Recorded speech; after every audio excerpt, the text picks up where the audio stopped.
অস্বাভাৱিক মৃত্যুক আঁকোৱালি অৱশেষত তিনি যুৱকৰ মৃতদেহ পালেহি ঢকুৱাখনা।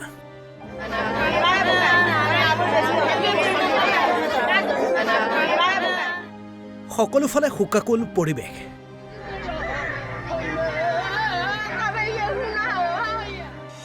সকলোফালে কেৱল কান্দোনৰ ৰোল।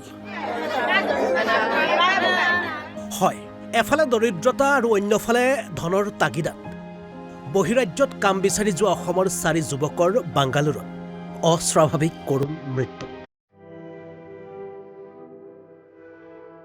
একেটা কোঠাত একেটা সময়তে 4 যুৱকে সাৱটি ল'লে কৰুণ মৃত্যু। 30 জানুৱাৰীত সংঘটিত হোৱা এই মৃত্যুৰ পাছতে লখিমপুৰৰ ঢকুৱাখানাত হাহাকাৰময় পৰিৱেশ। কৰুণ মৃত্যুক সাৱটি লোৱা ইয়াৰে 3 মিচিং যুৱকৰ ঘৰ ঢকুৱাখানাৰ নামনি বৰ্ষামুখত। সমান্তৰালভাৱে অন্যগৰাকী মিচিং যুৱকৰ ঘৰ লখিমপুৰৰ শালমৰাত।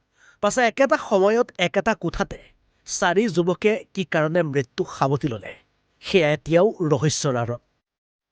ইফালে 4 যুৱকৰ মৃত্যুৰ পাছতেই মিচিং সংগঠন TMPKৰ সহযোগত মৃত যুৱককেইগৰাকীৰ মৃতদেহ ঘৰলৈ অনাৰ ব্যৱস্থা কৰা হয়।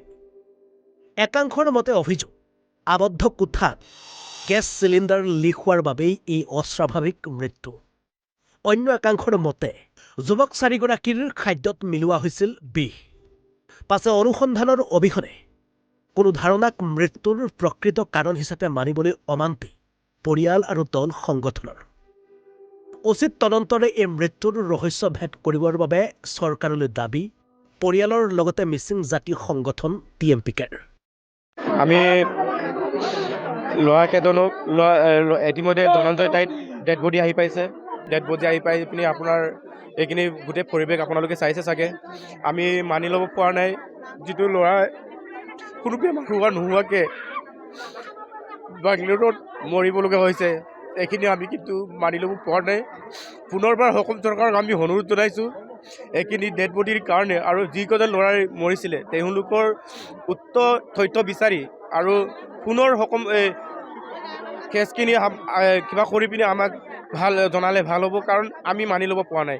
কাৰণ গেছ লিক হোৱাৰ পাছতো 2জন মানুহ মৰিব পাৰোঁ, কিন্তু 2জন মানুহে ভাত পানী বনাই আছিলে।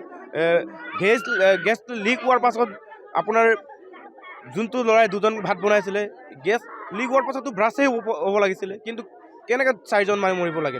এইখিনি আমি সম্পূৰ্ণ এইটো বিশ্বাস কৰিব পৰা নাই, আৰু গতিকে অসম চৰকাৰক বিনম্ৰ অনুৰোধ জনাইছোঁ এই কেছটো লৈ তদন্ত কৰিব লাগে, আৰু লাগিলে আমি উচ্চ ন্যায়ালয়ত আমি যাম, আৰু উচ্চ ন্যায়ালয়ত আমি এইখিনি কেছ পুনৰবাৰ আমি তদন্ত কৰিবলৈ আমি আহ্বান জনাম। 30 তাৰিখে আমাৰ খবৰ অনুযায়ী সামাজিক মাধ্যমত বিভিন্ন ধৰণৰ আমি খবৰ পাইছোঁ, কিন্তু কালি আমি তাতে থকা আমাৰ TMPK লগতে বেংগালুৰু মিচিং ছ'চাইটি তেওঁলোকৰ পৰা জনামতে তাতে যিখিনি ৰিপৰ্ট আহিছে, কোনো ধৰণৰ তেতিয়া তাত আপোনাৰ গেছ ব্লাষ্ট বা তেনেকৈ গেছৰ প্ৰব্লেম নাই, প্ৰথম কথা। আৰু তাত যিখিনি ৰিপৰ্ট আহিছে আমাক জনোৱা মতে তাত কি হৈছে, কেমিকেল ৰিয়েকশ্যন বুলি কৈছে। বৰ্তমান সম্পূৰ্ণ তথ্য এতিয়ালৈকে আমাৰ হাতত পোৱাগৈ নাই, আৰু 10-15 দিনমান লাগিব। তাৰপাছত আমাক তেওঁলোকে বেংগালুৰু চৰকাৰে আমাক অসম চৰকাৰৰ যোগেদি আমাক দিবগৈ বুলি আমাক জনাইছে। আপোনালোকে এনে কি বুলি সন্দেহ কৰে? আমি এতিয়া চাওক, আমি সন্দেহ কৰা পৰিয়ালবৰ্গ হৈ আমি বিভিন্ন ধৰণৰ আমি সন্দেহ কৰিব পাৰোঁ, কিন্তু আমি সঁচা তথ্য যদি জানিবলৈ হ'লে তাত তথ্যখিনি আমি নোপোৱালৈকে আমি ক'ব এতিয়া নোৱাৰোঁ। কিন্তু এতিয়া আমাৰ মিচিং সমাজ যেনেকৈ আমাৰ ৰীতি নীতি থাকে, সেইখিনি আমাৰ পৰম্পৰাগত লৈ আমি ইতিমধ্যে লৈ গৈছে। ঢকুৱাখানাৰ পৰা প্ৰাঞ্জল দত্তৰ ৰিপোৰ্ট, অসম লাইভ 24।